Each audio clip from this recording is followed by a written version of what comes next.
Hi, HRN listeners. We're celebrating our 15th anniversary, and we have a really fun campaign and an ask for you. This 15th anniversary tour is aiming to bring you closer to unique food and music experiences in some of the most exciting cities in America.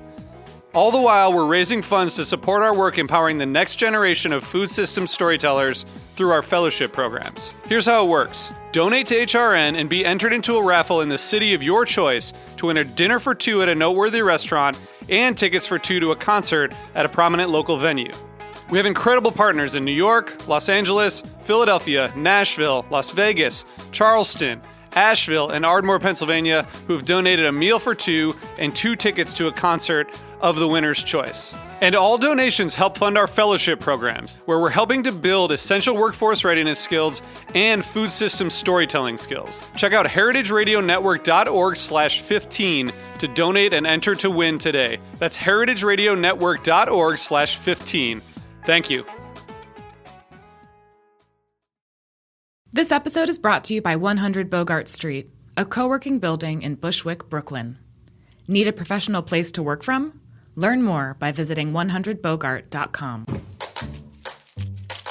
This week on Meat and Three, it's our season 4 finale, and we're sharing some of our greatest kitchen joys. Maybe most people consider making it too much work or too messy, but this is the food that's worth the work and worth the wait. You always know where the thing is because you put it away the right way the first time. You just sort of stand there and, with your hand on your hip and one leg outstretched, glass of wine in your hand, staring into the refrigerator going, okay, speak to me. Oh yeah, what are you doing with the celery tonight? I'm making a simple syrup for a gin cocktail with the celery. And I also found a recipe for a celery soup that's going to use up the celery and the potatoes and some of that dill that we still have hanging out in there.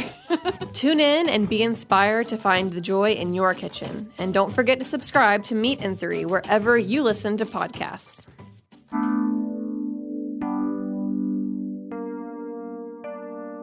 I'm Luke Griffin, and you're listening to Bushwick Podcast, local stories for a strong community.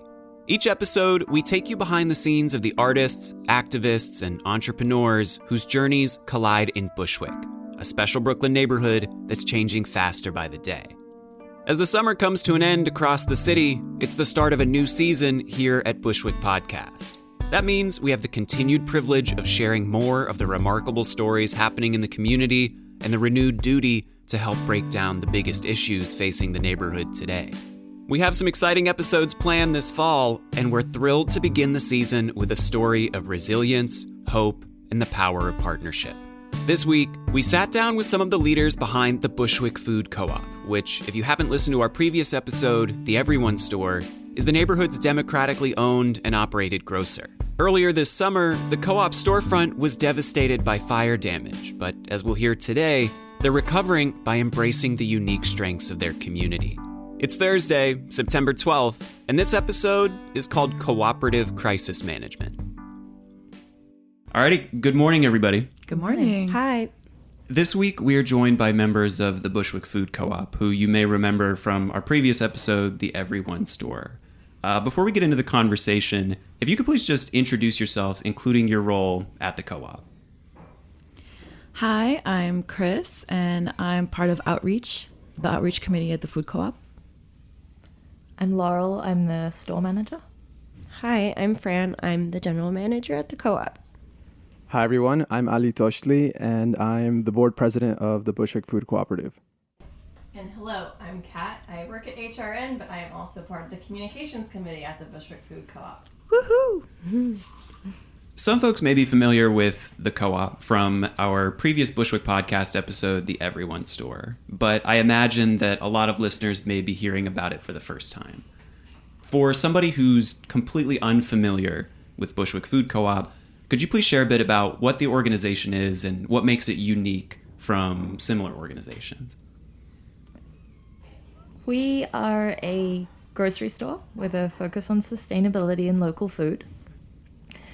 We are a cooperative, which means we're collectively owned by members. We've got about 350 of us at this point in time.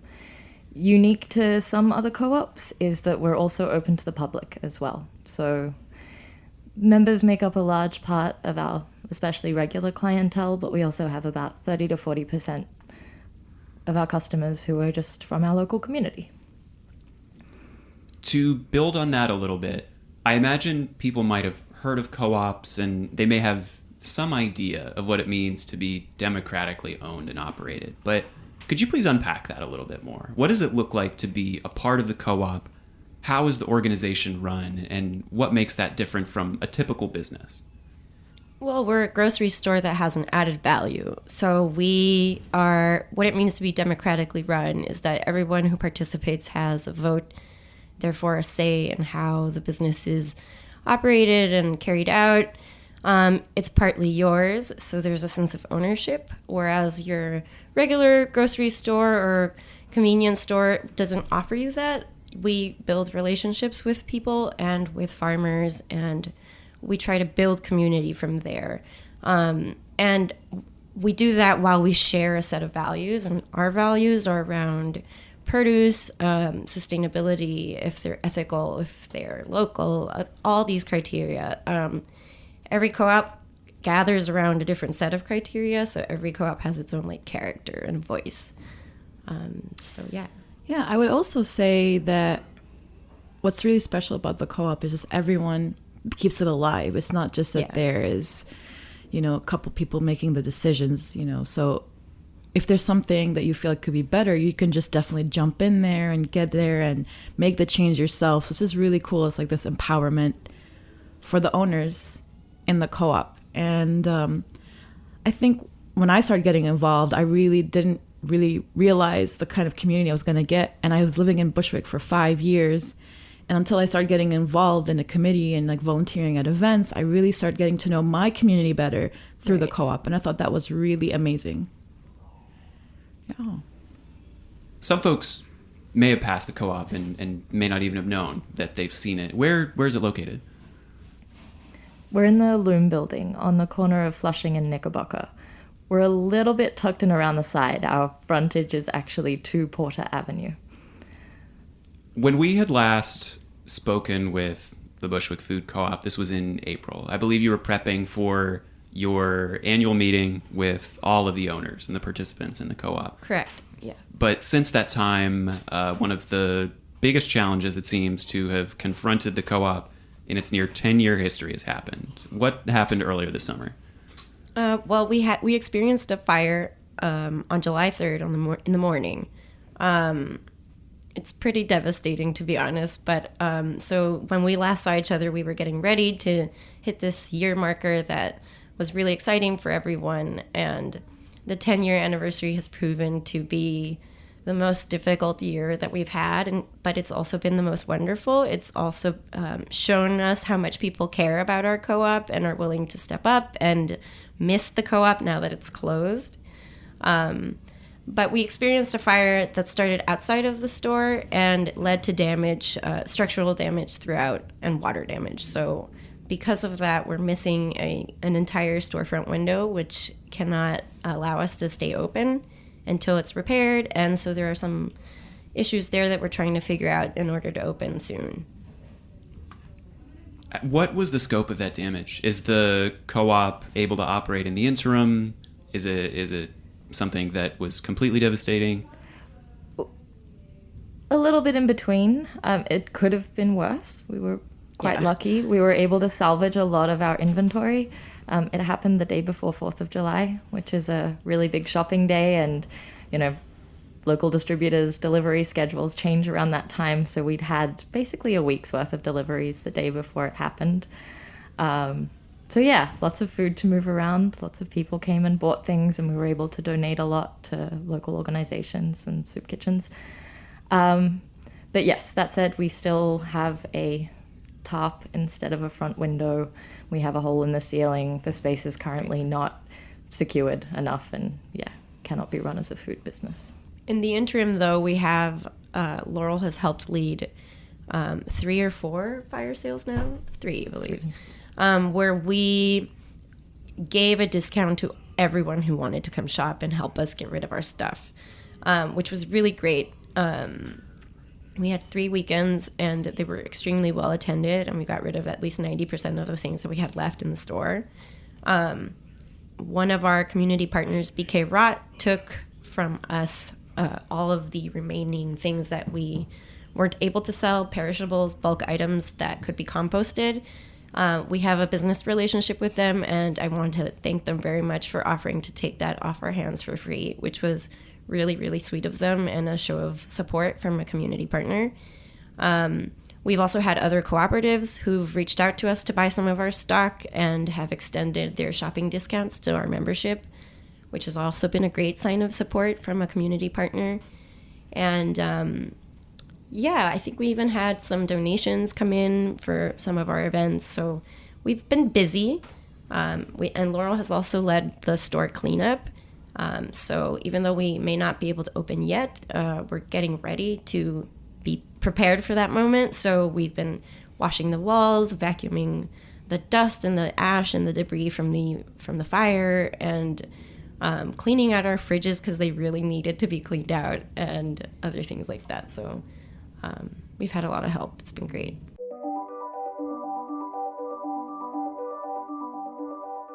This episode is brought to you by 100 Bogart, a new building in Bushwick, Brooklyn that provides offices, co-working, event spaces, and a brand new podcast recording room. Have you been dreaming of starting your very own podcast in Brooklyn? You can now rent space in 100 Bogart's custom-built podcast room to record interviews, voiceover, and commentary. The room is fitted out with 2 microphones, mixing board, and a MacBook Pro running Pro Tools. You can rent the space by the hour, and a rental of an hour or more includes a 100 Bogart co-working pass. That means complimentary coffee, tea, and access to your own desk for the rest of the day. So what are you waiting for? Get started on your next audio project. 100 Bogart has the space and amenities you need to kickstart your podcast. Learn more at 100bogart.com or call their team at 718-362-3539. Hey, are you enjoying this podcast? Heritage Radio Network has plenty more. My name is Kathy Airway, and I'm the host of Eat Your Words here on HRN. Every week I sit down with food writers to talk about their newest work, from colorful cookbooks to food memoirs to exposés on the food industry. It's all meaty topic for discussion. You can find Eat Your Words wherever you listen to podcasts and on heritageradionetwork.org. So we were just chatting about some of the response to the fire that took place earlier this summer. To rewind a bit, one of the things that I'm curious about is, in responding to a crisis of this nature, what does it look like for a cooperative to activate that response? As I imagine that it's a bit different from what a traditional business would look like.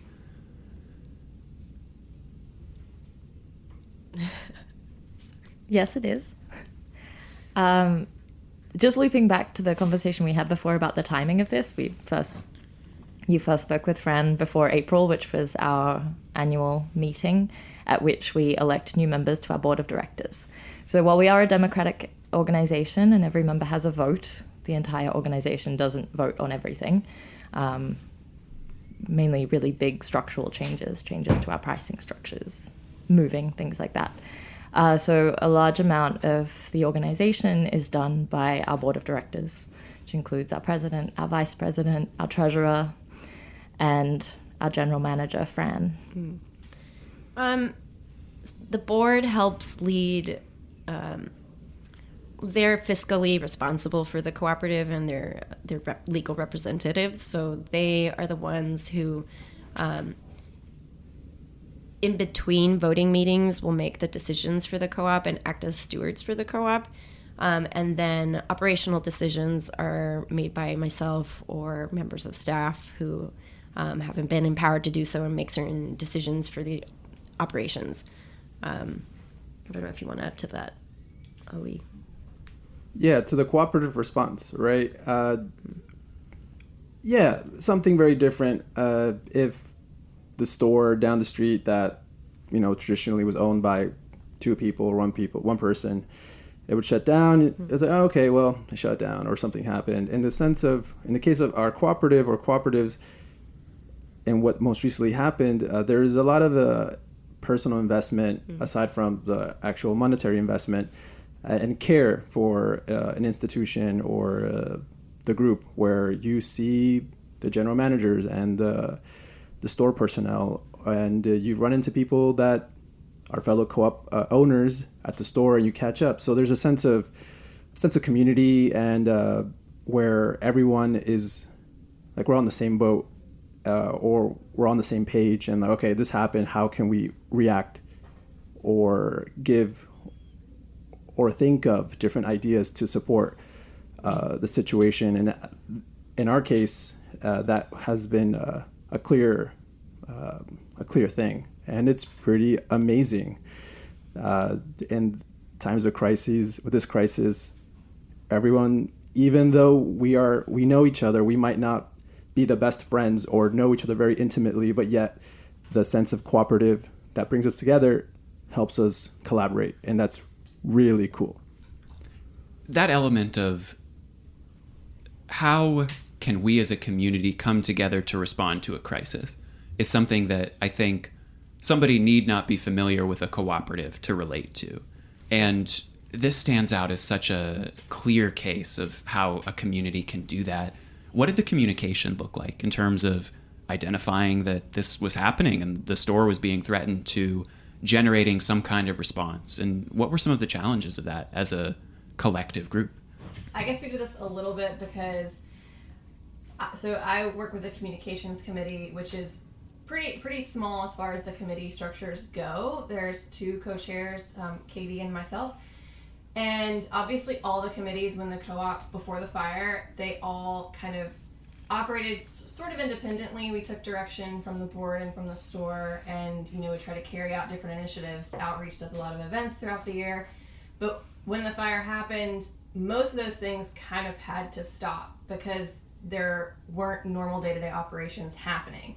But communications, Katie and I, was one thing that needed to continue in a slightly different way. So our newsletters and our social media and our internal communication had to continue, and we really worked closely with the board to figure out what messages needed to go out, both internally and externally. So other than just making sure all the owners knew what was going on and where we stood in the recovery process, a couple of other things that we did were we put together an alternate shopping list in the interim so that our owners knew where they could go get food that aligned with the co-op standards while the co-op was closed. And then another thing that we did was like a support outreach in communicating about the fundraising events going on and communicating about the GoFundMe page that was put up. So I did a lot of outreach to local press to make sure that the word was getting out. And you're doing awesome. Thank you. And also internally, what's the need has been what's going on. And so Kat has been really great about helping the board and the people involved in the reopening and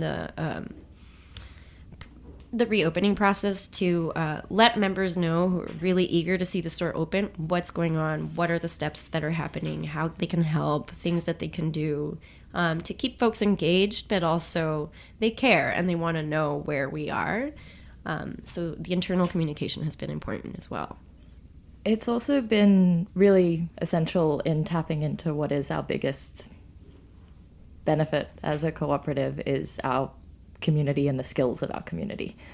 A lot of companies do have boards of directors. Ours functions a little differently than some, and they are quite involved. And the expertise of all of our individual board members, as well as Fran's expertise, is really what got us through the beginning of the crisis and is continuing to see us through, but also the skills of our broader membership. It's really amazing to be able to crowdsource from this pool of people who we know quite well, who work in so many different fields and have so many connections, and to tap into that. It's been really beneficial. To clarify, had the co-op confronted a challenge of this scope or of this severity before? No. We kind of used to joke around that we had like small fires here and there. Like one year our AC stopped working, and I don't know, one year we didn't have bananas for a whole summer. Things like that, or oh my God, somebody spilled the coffee beans on the ground and we lost $40 worth of coffee. things like that would happen to us. And we have challenges every year, but this one has by far affected us the most because of the fact that we've had to close the store. We've been able to run the store with very few members of staff, but we can't do that if there's no location. So it seems fair to say that this was unprecedented for the organization to be able to absorb this kind of shock then. Yeah, for sure. And one thing to mention back on the whole communication or how it went through, one thing that sort of is the hand that kind of guides me or like says, hey, like, it's okay. It's that we're all doing, it's in a sense an experiment, what we're all collaborating in. We're a co-op, we're a group of people with certain interest and like-mindedness, yet we might not all be certain experts, or just because you're on a certain team, you're there because that's what the platform that the co-op gives you, and a space to learn and grow in that field or in that capacity. So it's a very awesome learning opportunity, but also that we're all adding efforts towards a goal. And it's pretty amazing, like on the fly, the communication strategy, what is the priority, and talking with different people that maybe have different visions of what that would be for them because of the one vote structure. And then like, okay, it's a lot of politicking in a good, cool, democratic sense. So it's really fun. Well, I think about even in Bushwick alone, there are a number of communities that are facing crises of their own or challenges. What lessons might you share in terms of how to collectively respond to something like this, to be able to identify people's strengths or to identify certain routes that you might take to begin to respond?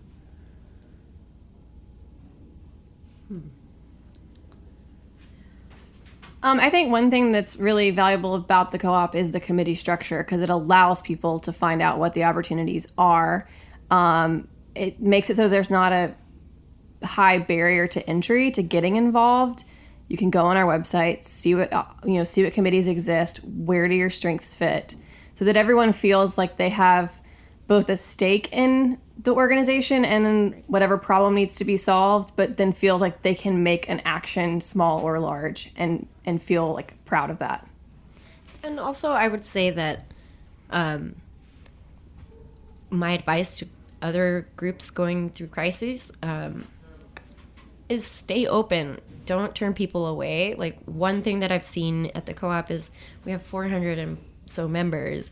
They all have very different jobs, very different skills, different talents, and they all bring that to the table. So while the committees offer an opportunity for participation and they can decide where they want to, we offer them opportunities to learn certain skills as well. Like, you can learn how to, essentially do business management with us. You can help us run our finances. You can learn to order. You can learn about, environmental aspects and bring that to an organization as part of their mission statement. So there's a lot of things that we also offer our community, but we wouldn't be able to do that if people didn't come to us as well, and if we didn't keep our doors open for that to happen. So I would say to other folks is you never know what resources and opportunities are available to you, and how you can be an opportunity for someone else.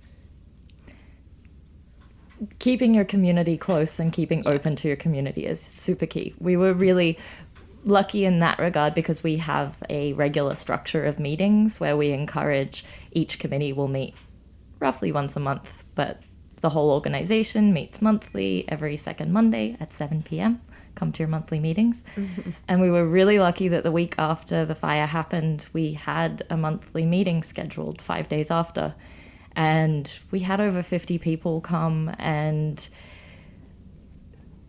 it added many positive things, but bolstering energy was certainly one of them. And then, a really great way to crowdsource opinions and maintaining that and keeping up those regular meetings, those regular conversations.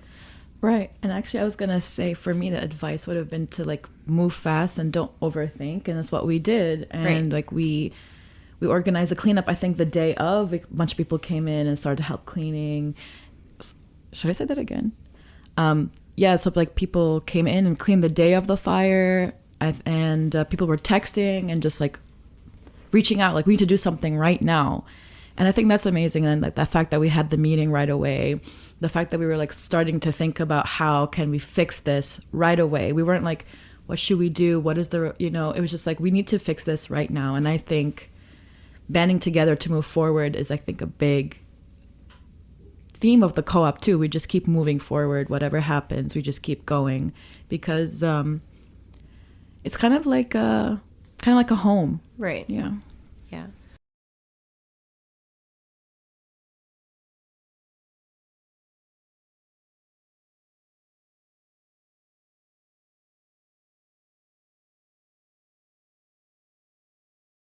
It's my understanding that one of the principles of cooperatives is naturally cooperation. Right. And you'd started to speak to this earlier, but how have you been working with partners and external organizations to manage next steps? Well, I'm going to go back to what I said a little bit before, is that staying open. But you can't just do that when you're facing a crisis. You have to actively do it every day.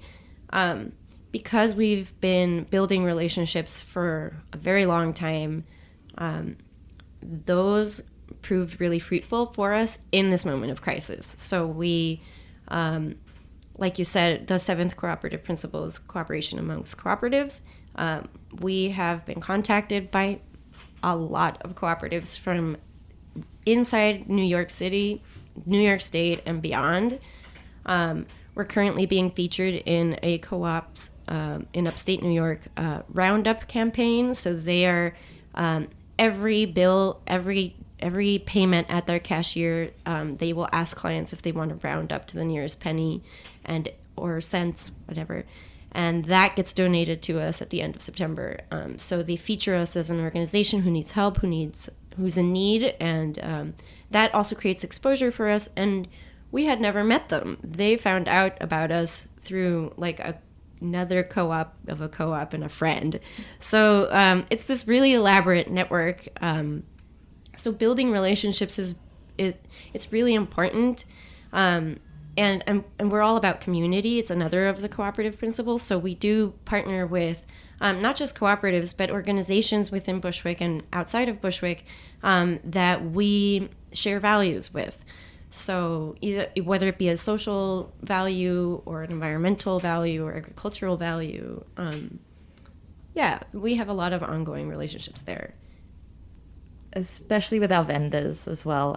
They're a group of partners that have just been amazing and incredibly understanding in this time of giving us the time and space to figure out our finances, in supporting us with food for fundraisers and just general support. It's always really warming to open the store's inbox and just see people checking in and offering whatever they can. To add on the crisis part, 3 things come to my head right now are a good chunk of answers or resources could be very well within your group. Times of crisis, you have to reach out to other people, but sometimes a lot of the resources and could be within the people that were in that position. What's this American term? Push to shove. Shove this, like if when push comes to shove, then this person handled it really well. That's amazing. So that's one thing, that some resources can be inside. The other thing is that things will get messy, and the fine cut that you would have done did not work out as well, and some people didn't like it, or it wasn't the best result, but it was the best for that moment considering the circumstances. You have to take that too. Like, things are going to get messy, but let's move along. It's and the last thing tied to that is because of that messiness part of whether communication wasn't effective or the strategy or the idea that came up, give a space to reflect and say, how could we learn from the things that we could have done better, given that we were in a time of intense stress and uncertainty, but yet we all tried our best. And to have a debrief moment or a moment of reflection, I think is key to as a learning experience, because this has been a very stressful time, but a very I think we all have some degree in crisis management now. Experts, yeah. We'll start doing consulting. Well, looking ahead, what are the next steps for the Bushwick Food Co-op? That's a complicated question. Well, I know we have a couple events that we're doing. So House of Yes has a block party coming up, and that is in 2 weekends, Sunday the 22nd. So we're going to be there, and it's kind of amazing because House of Yes has been so supportive and so many community partners that are going to be there. So it'll be nice to kind of party together there. So come and stop by and say hi.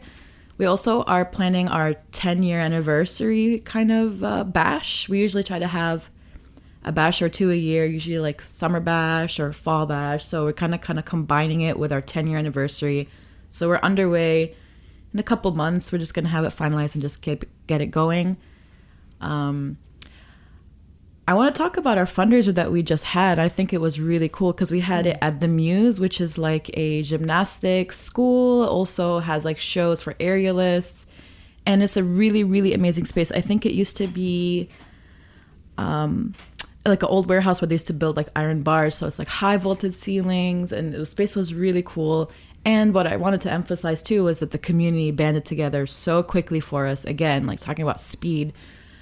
I couldn't understand how quickly we had so many donations from like restaurants, cafes, businesses to give us like raffles or give us a space or give us food to kind of have at the event. I was really, really blown away by it. And so far, anyway, moving forward for us, we're just forging ahead, and we have these events coming up. So we're not really stopping despite this. I think, to me, that's a really inspiring for me, for my life lessons to keep going. Mm-hmm. You know?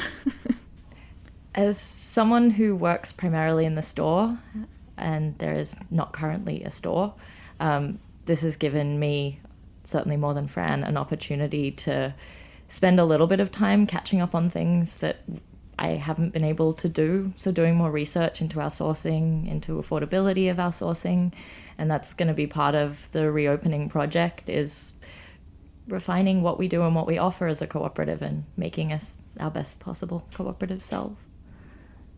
Yeah, I'm going to also add to that we've, like Laurel said, been catching up on things that we didn't have time to do on our day-to-day basis, and revisiting some of our procedures because you have to see them in a new light now that we've gone through a crisis like this. It really sheds a light on the procedures that we're failing in some ways. So now we can fix those so that we can be more prepared to better handle situations that arise moving forward. So that's from an operational perspective. And I think the big question and the elephant in the room is, when will the co-op open? And that is harder for us to answer. There's a lot of moving parts there. All I can say is that we are working every day very hard to open the store as soon as we can. We're looking into all of the possibilities of doing a temporary pop-up, fixing the window and opening the store as it is, opening less days a week, or we're also looking into the possibility of using the opportunity to move to a space that is bigger and better for us, which is something that we've been wanting to do for many years. So lots of folks are like, why don't we take advantage of this opportunity and make positive out of a negative situation? So we are juggling all those options with the board. We are currently in conversations with attorneys to help us navigate our finances and also leases and things like that. So we are trying to make the best and most informed decision, and the one that is also the most responsible to make, because we owe that to our members. and the board, as stewards of the co-op, have the duty to make responsible choices for our organization. So we all do that together. And we keep everyone abreast of what's happening by providing updates in the meetings. We had one yesterday, actually. Where can folks go if they're interested in partnering with the co-op or getting involved? They can visit our website, bushwickfoodcoop.org. We have a link to our GoFundMe campaign on our website. We've been putting all of our updates there as well on our blog, like for further in-depth articles about what's going on. And our Instagram has been our main source of news. I know that there's lots of folks who do not have Instagram. That's okay. We also post it on Facebook, and we have a weekly newsletter as well that gets sent. So if you're not on social media, you can just go to our website and sign up to our mailing list. We send out information on a regular basis there. I would also say, if you're really interested in speaking to someone in the organization, a specific committee, you can always find, I think we have a bunch of emails online too. So if you want to reach out to outreach or the sourcing, if you have any questions, you can shoot an email. We check them and we respond. So if you really want to get in touch with someone about a very specific question, go ahead. Like, we're very open. So We've got all that info and more in the show notes for this week's episode. We'd like to extend our gratitude to Chris, Laurel, Kat, Ali, and Fran for taking some time out of their recovery efforts to share some of the lessons of their experience. We'd, of course, also like to thank you so much for joining us this week. We'll be back with another story you won't want to miss, but in the meantime, we'd love to know what you're interested in hearing and how we can do better. Get in touch by emailing us at hello@hearbushwick.com or by DMing us on our Instagram @Bushwick Podcast. We can't wait to hear from you, and we'll see you soon. Thanks for listening to Heritage Radio Network, food radio supported by you. For our freshest content and to learn more about our 10-year anniversary celebration, subscribe to our newsletter. Enter your email at the bottom of our website, heritageradionetwork.org. Connect with us on Instagram and Twitter @heritage_radio. You can also find us at facebook.com/Heritage Radio Network. Heritage Radio Network is a nonprofit organization driving conversations to make the world a better, fairer, and more delicious place. And we couldn't do it without support from listeners like you. Want to be a part of the food world's most innovative community? Subscribe to the shows you like, tell your friends, and please join the HRN family by becoming a member. Just click on the beating heart at the top right of our homepage. Thanks for listening. Hey there, I'm Lee Ullman here with some big news from the National Young Farmers Coalition. We're partnering with Heritage Radio Network on a special season of The Farm Report. It's all about what's happening with the Farm Bill and how it impacts farmers and eaters. I am growing diversified vegetables on land that's been in our family for 150 years. And so with the pandemic, gentrification, property values going up, we had to sell the land and we lost it. Join us as we uncover the untold stories behind this massive piece of legislation that shapes how we grow our food, what we eat, and so much more. The problems we have had, those are things that come from earlier Farm Bill and USDA policy, right? Like Earl Butts, get big or get out. You know, it's my responsibility to know not only what I'm eating, but then like how that all came to be. And realize like, wow, like this piece of legislation, all this money, like it's technically something that I support as a taxpayer. While Congress debates the next Farm Bill, this is not just an invitation to listen. It's a call to action. Be part of the conversation. Subscribe to the Farm Report on Heritage Radio Network, wherever you listen to podcasts.